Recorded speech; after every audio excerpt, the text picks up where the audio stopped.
तर आपण आज ग्रहण काळात, चंद्रग्रहण चालू आहे आता, त्या काळात आपण हे ध्यान करतोय.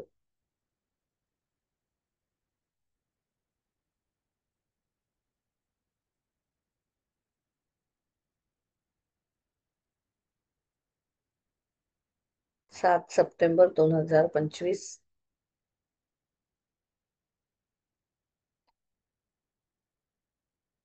ध्यान सुरू करायचं आहे. तर आपल्याला काय संकल्प करायचा आहे तेही लक्षात ठेवा. डोळे मिटून घेऊ. जाणीव श्वासावर.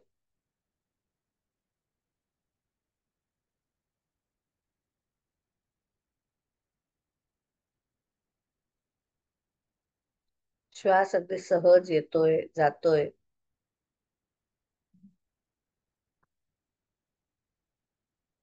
नुसतं श्वासाकडे लक्ष द्यायचंय. शरीर अगदी पूर्ण शिथिल आहे ना याची खात्री करून घ्यायची. डोक्यापासून पायापर्यंत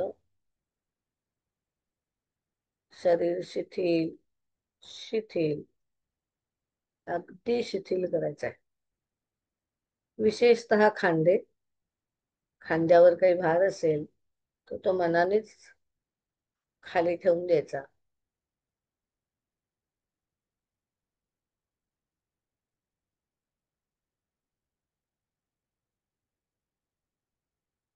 डोळ्याच्या पापण्या अगदी अलगद मिटलेल्या आहेत ना ते बघायचं. आपली जीभ अगदी हलकी आहे ना अशी बघायची. कुठेही जिभेत जडत्व नको.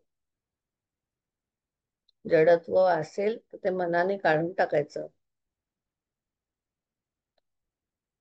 कपाळ आपलं.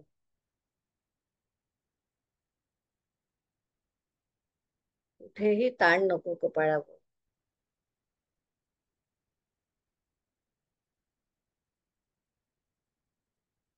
आपल्या सगळ्या जबाबदाऱ्या ज्या आहेत त्या काही काळापुरत्या, ध्यानाच्या काळापुरत्या आपण मनानेच बाजूला ठेवून देऊयात. आणि त्यांना सांगायचंय काय आपले विचार असतील, आपल्या घरच्यांविषयीचे विचार असतील, ऑफिसचे विचार असतील,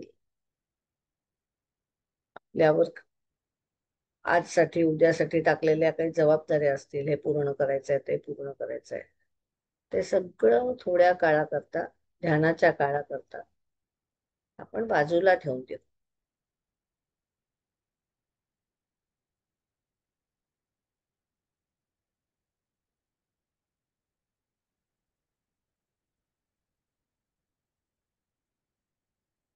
संपूर्ण शरीर आता शिथिल झालेलं आहे. श्वास पण अगदी आता मंद गतीने चालू आहे.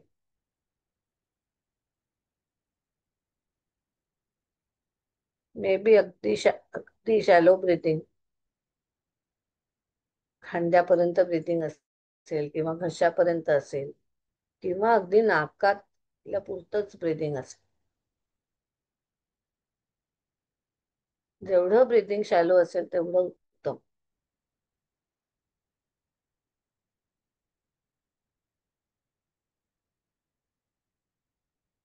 आणि शरीर शांत झालं की श्वास शांत होतो. आणि श्वास शांत झाला की मन सुद्धा आपोआप शांत व्हायला लागतं. आणि जे काही थोडेफार तुरळक विचार यायला लागतील ते नुसते ऑब्झर्व करायचे. कुठेही त्याला लेबल करायचं नाहीये की हा चांगला, हा वाईट, किंवा त्या विचारांना घालवून पण टाकायचं नाही. त्याला जस्ट ऑब्झर्व करायचं आहे. साक्षी भावाने त्या विचारांना बघायचं आहे.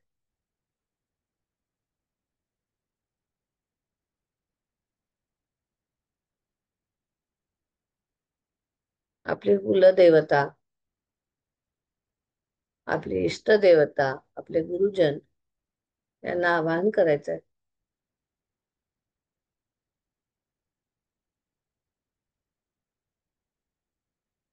आपला संकल्प त्यांना सांगायचा आहे. त्यांना सांगायचंय मी या कारणासाठी तर्पण करते.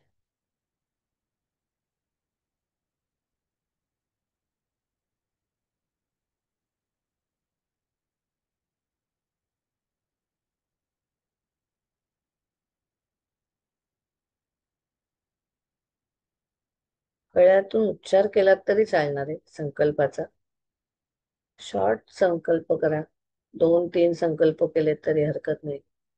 स्वतःसाठी, आपल्या कुटुंबियांसाठी,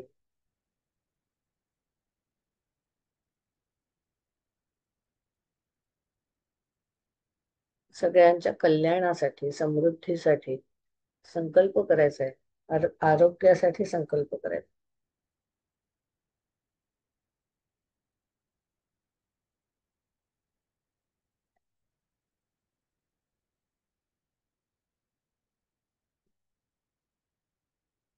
आणि त्यांना आपलं रक्षण करायला सांगायचं.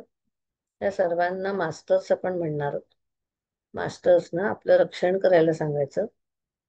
ते उपस्थित आहेतच याची जाणीव आपण सतत जागी ठेवायची.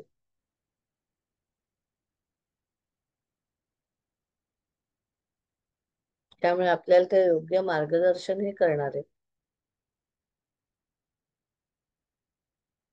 आणि आता आपली स्वतःची, आपल्या कुटुंबियांची, आपल्या ह्या संपूर्ण ऊर्जेची जी शुद्धी होणं अपेक्षित आहे ती आज आपल्याला करता येते.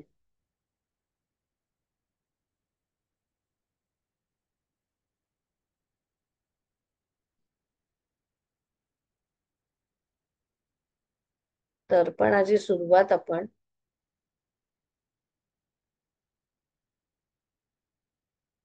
आपल्या आई वडिलांपासून करणार आहोत. मग आपले आई वडील हयात असू देत किंवा नसू देत, त्यांची स्मृती जागी करायची. आणि त्यांनी आपल्याला जन्म दिलाय, त्यासाठी त्यांना खूप खूप धन्यवाद द्यायचे. त्यांनी आपल्याला हे शरीर दिलंय. जे सगळे जीन्स आहेत आपल्यात ते त्यांनी दिलेले आहेत, ते गुण आहेत ते त्यांनी दिलेले आहेत.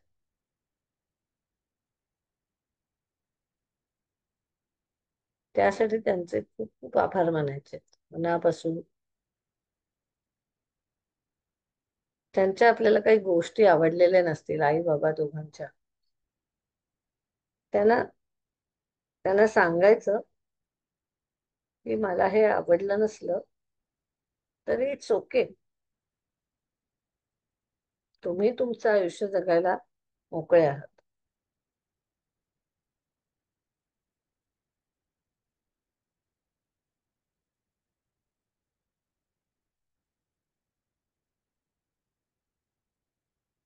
आई वडिलांना आपण सांगायचं आहे,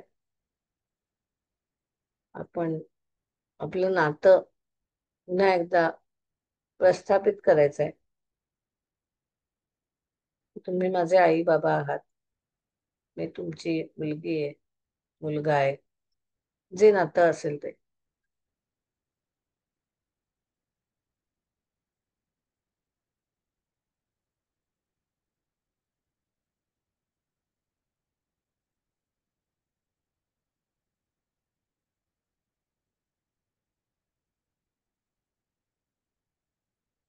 आपल्या कुटुंबात काही अशी मुलं असतील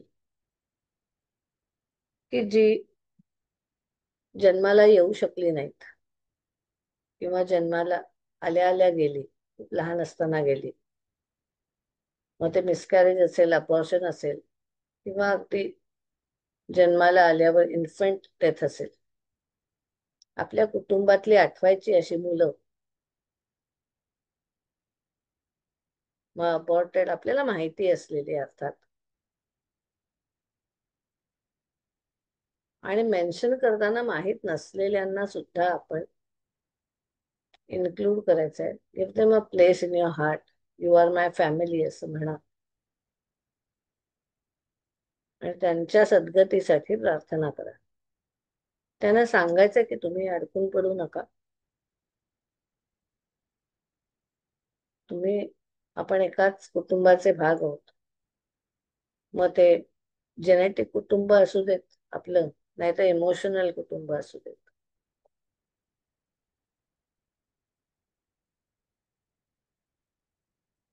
खूप अटॅच्ड असू आपण एखाद्या मृत व्यक्तीकडे, ही जी मुलं आहेत गेलेली, आठवायची आपल्या आई वडिलांकडची, आपल्या मामा मंडळी असतील, मामा, आत्या, मावशा, काका. मोठं कुटुंब आहे आपलं. नोन आणि unknown, all the children in your family.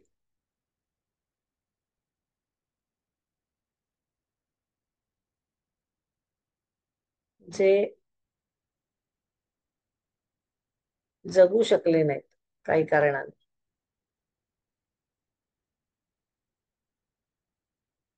Imagine करा, त्यांना एकत्र गोळा करा.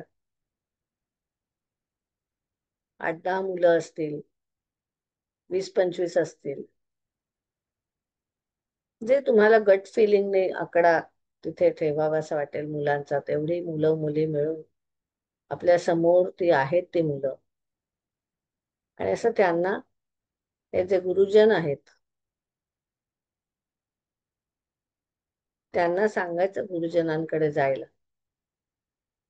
त्यांना सांगायचं की हे तुमची काळजी घेतील, तुम्हाला सद्गती मिळेल.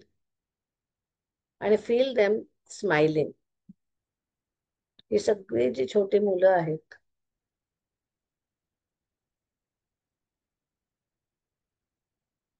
त्यांना अतिशय आनंद झालेला आहे आपल्याला गती मिळाल्याबद्दल. प्रकाशाकडे त्यांना दाखवा, त्यांना प्रकाश दाखवा, त्यांना वाट दाखवा. इथे गुरुजन सगळे आहेत, मास्टर्स आहेत, देवी देवता आहेत, आपली कुलदेवता आहे. त्यांना जाता येत नसेल त्या कुलदेवतेकडे, तर कुलदेवतेला सांगा की हिला, या मुलांना तुम्ही कडेवर घ्या. त्यांना गती द्या, सद्गती द्या. फील इट, की त्यांना सद्गती मिळाली आहे सगळ्या मुलांना.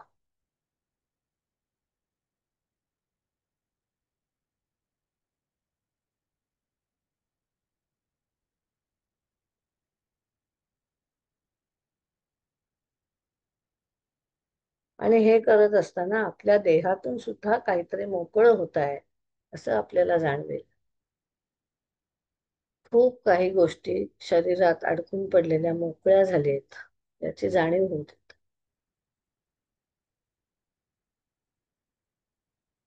आपल्या हृदयात असेल, पोटात असेल, हातापायात असेल, डोक्यात, कानात, डोळ्यात.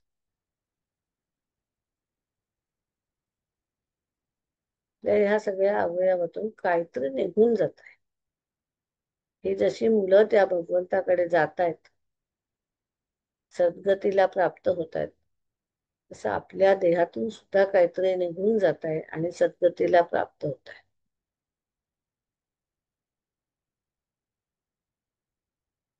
Feel your body सेन्सेशन्स.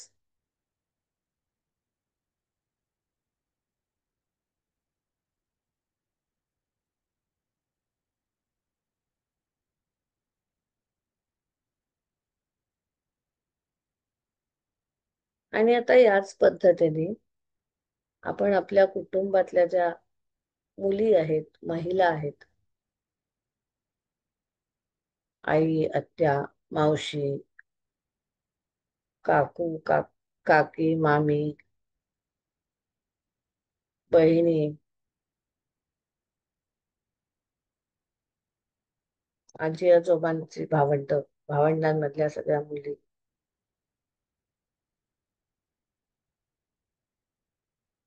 सुना. आपलं खूप मोठं कुटुंब आहे. नोन अननोन स्त्रिया, काही स्त्रियांवर अत्याचार झालेला आहे, त्रास झालेला आहे त्यांना खूप. काही स्त्रियांनी आत्महत्या केली आहे, काही स्त्रियांचे खून झाले आहेत, किंवा काही स्त्रियांना प्रचंड अब्युज मधून जायला लागलेलं आहे. प्रचंड त्यांना त्रास झालेला आहे. अशा सगळ्या स्त्रियांचं जे दुःख आहे, त्यांचं रुदन आहे, रडणं आहे, त्यांचं विव्हळणं आहे, त्यांच्या कांठळ्या आहेत. आपल्या शरीरात कुठेतरी हे सगळं अडकून पडलंय. त्या सगळ्या स्त्रियांना, त्या महिलांना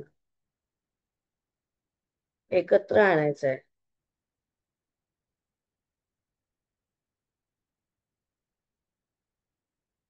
आणि ह्या देवतांची देवळं आहेत तिथे. त्या महिलांना या देवांच्या, गुरुजनांच्या प्रकाशात घेऊन जायचंय. आपण घेऊन जाऊ शकतो त्यांना, किंवा देवाला सांगू शकतो की तुम्ही यांना घेऊन जा. आणि ह्या सगळ्या महिलांशी बोलायचं आहे की तुम्ही माझी फॅमिली आहात. तुमचं दुःख तुमच्यापाशीच आहे, तुम्ही ते हँडल करू शकता. तुमचं दुःख काही मी घेणार नाहीये. माझ्या शरीरातून सुद्धा हे दुःख मी मोकळं करतोय. आता हे सगळं दुःख आहे, तुमच्या दुःखात तुम्हाला सद्गती लाभावी यासाठी तुम्ही सुद्धा आता या देवांकडे जा, प्रकाशाकडे जा, आणि तुमचं दुःख विसर्जित करा. त्याचा ना तुम्हाला फायदा होते, ना आपल्या कुटुंबाला फायदा होते. आपण हे विसर्जित करणंच जास्त श्रेयस्कर आहे. तुमचं दुःख आहे ते विसर्जित करा, विसरून जाते दुःख, विरघळून जाते ते दुःख या प्रकाशात. देवी देवता आपली कुलदेवता आहे, तिच्याकडे ते अर्पण करून टाका तुमचं दुःख, असं आपण या महिलांना सांगायचं. तुम्ही जोपर्यंत तुमचं दुःख अर्पण करून टाकत नाही, तोपर्यंत तुमच्यातली शक्ती जागी होणार नाही, ह्याची त्यांना जाणीव करून द्यायची आहे. तुमच्यातलं दुःख तुम्ही देवाला अर्पण करून टाका, मोकळं व्हा. ते रडणं असेल, तुमची दुःख असतील, तुम्हाला झालेला त्रास असेल, फिजिकल असेल, मेंटल असेल, इमोशनल त्रास असेल, अडकून पडलेलं सगळं वाहून जाऊ देत.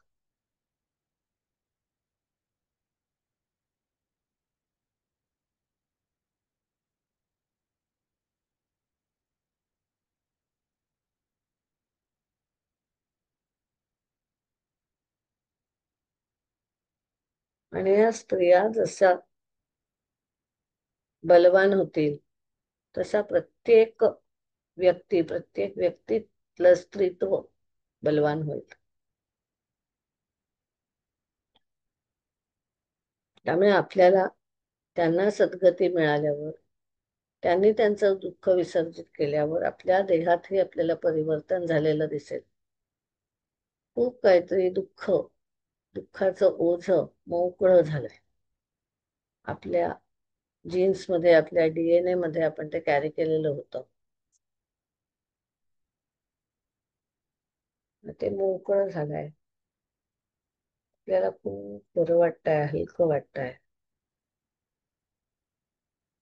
आनंद वाटतंय. आणि त्या आपल्या कुटुंबातल्याच असल्या तरी त्यांचं दुःख आपण घेण्याची गरज नाहीये, त्यांची दुखणी आपण घेण्याची गरज नाहीये. ती आपण विसर्जित करून टाकायची सगळे. जुनं सगळं विसर्जित करायचंय, जे त्रासाचं आहे सगळं.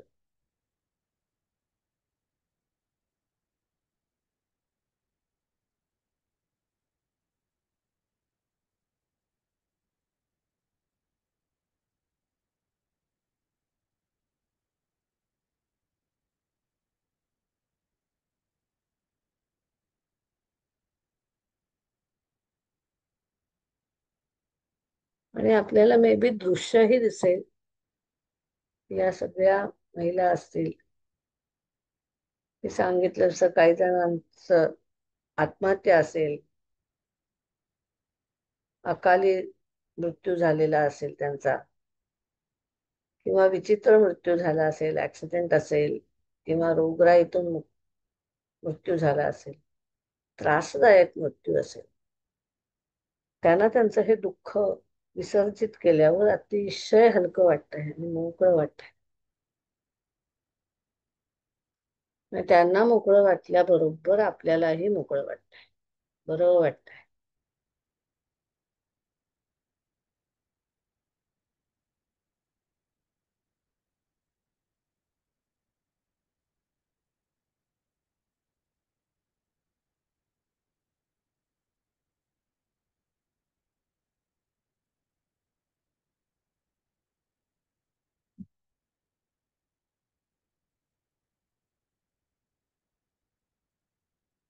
आणि घरातली मुलं आणि स्त्रिया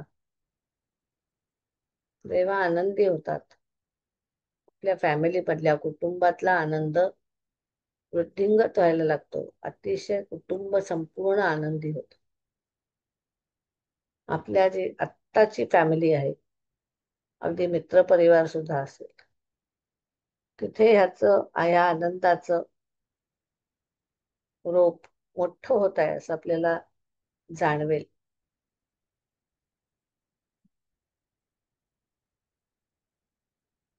आनंद प्रवाही करायचा आहे आपण. हे जे अडकून पडलेलं दुःख विसर्जित केल्यावर आनंद प्रवाही होईल. तो प्रवाही होऊ द्यायचा आहे. आणि प्रत्येकाची ऊर्जा, गुण आहेत, त्याची आपोआप वृद्धी होते. आपले सद्गुण आहेत, आपला विवेक आहे,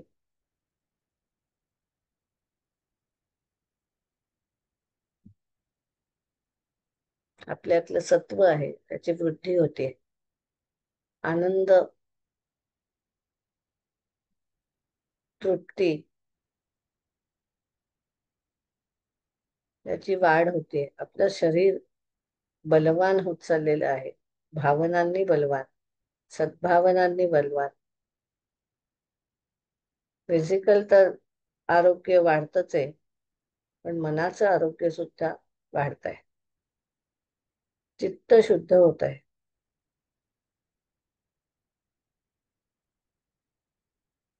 आणि जसं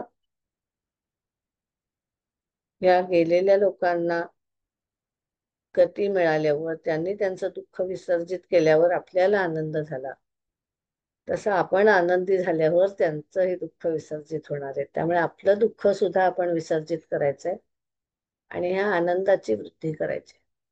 सगळीकडे आनंद पसरवायचा आहे, या पूर्वजांमध्ये सुद्धा आणि आत्ता प्रेझेंट फॅमिलीमध्ये. आत्ताच जे आपलं कुटुंब आहे तिथे तो पसरतोय आनंद. आनंदाचा पूर येतोय,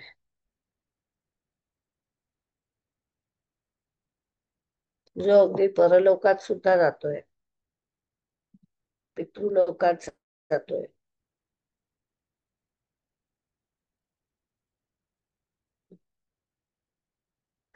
आपल्या कुटुंबातले सगळे प्राणी मात्र त्यांना सुद्धा पोचतोय.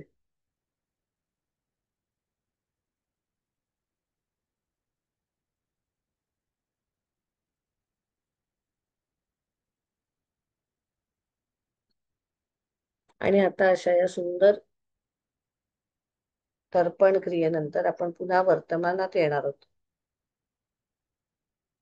त्यासाठी ह्या देहाची जाणीव, श्वासाची जाणीव, दीर्घ श्वसनाची 2-3 आवर्तन करायचे. हे सगळे जे गुरुजन आपल्या बरोबर होते आता आपल्याला मदत करायला, या पूर्वजांना मदत करायला, मृत लोकांना, मुलांना मदत करायला, त्यांना मनापासून नमस्कार करायचा आहे. सर्व देवी देवतांना, गुरुजनांना त्यांच्याकडून भरभरून आशीर्वाद घ्यायचे आपल्या स्वतःसाठी, आपल्या संकल्पाच्या सिद्धीसाठी आणि आपल्या कुटुंबियांसाठी. आशीर्वाद घ्यायचे की आपल्या कुटुंबात सद्भावना जागी व्हावी, यासाठी मागणं मागायचं आहे त्यांच्याकडे.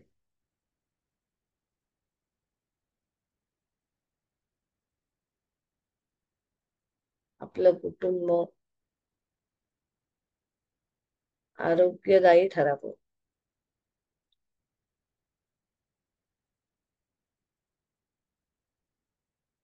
शरीराचं आरोग्य, मनाचं आरोग्य आपल्याला ते प्रदान करतायत देवी देवता.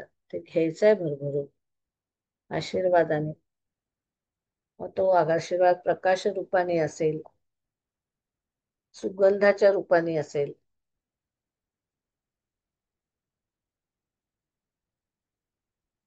किंवा आवाजाच्या रूपाने असेल, कुठल्या तरी नादाच्या रूपाने असेल.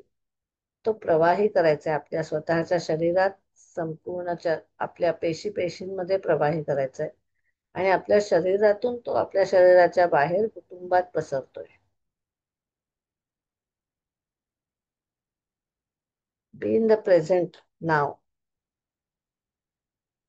आत्ता ते पसरत आहे सगळीकडे आपल्या संपूर्ण घरामध्ये. आपण आता प्रवासात असलो तरी हरकत नाही, आपल्या घरात तो पोचवायचा आहे. आनंद, ती ऊर्जा. स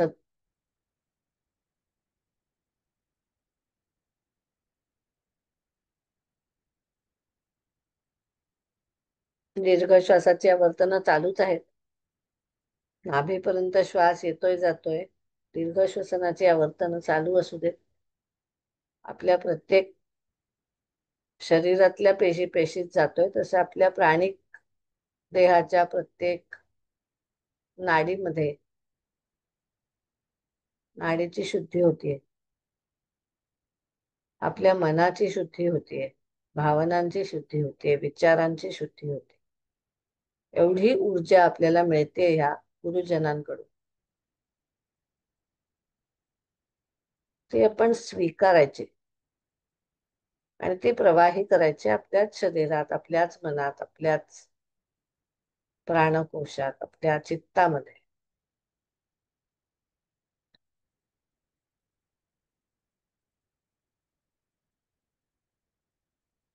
आणि ही जाणीव असू द्यात की आपण या संपूर्ण वैश्विक ऊर्जेचा अगदी खूप छोटा बिंदू आहोत.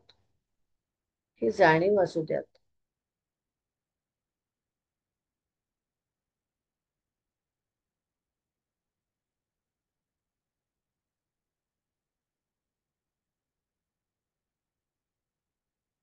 आणि आता जाणीव पुन्हा श्वासावर आणून दीर्घ श्वसनाची आवर्तनं थोडीशी 2-3 करायची. मानेची हालचाल करायची, हातापायांची हालचाल करायची.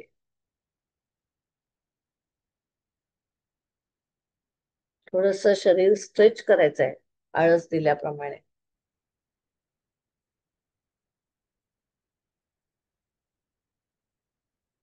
आणि दोन्ही हातात एकमेकांवर सोडायचे. हाताची जी ऊर्जा आहे, ऊब आहे, ती आधी डोळ्यांना द्यायची, मग कानांना द्या, हृदयाला, आणि मग सर्वांगावरून हात फिरवायचा आहे अतिशय प्रेमाने. आपल्या शरीर मनात झालेल्या बदलांबद्दल स्वतःला थँक्स म्हणायचंय. आपण आज इथे हे तर्पण करायचं ठरवलं ह्या उत्तम काळामध्ये, ग्रहणाच्या उत्तम काळामध्ये. त्यामुळे हे तर्पण निश्चितच फळणार आहे. आपण केलेला संकल्प सिद्ध होतोय याची खात्री बाळगूया. हरिओम. हरिओम तत्सत. हरिओम तत्सत.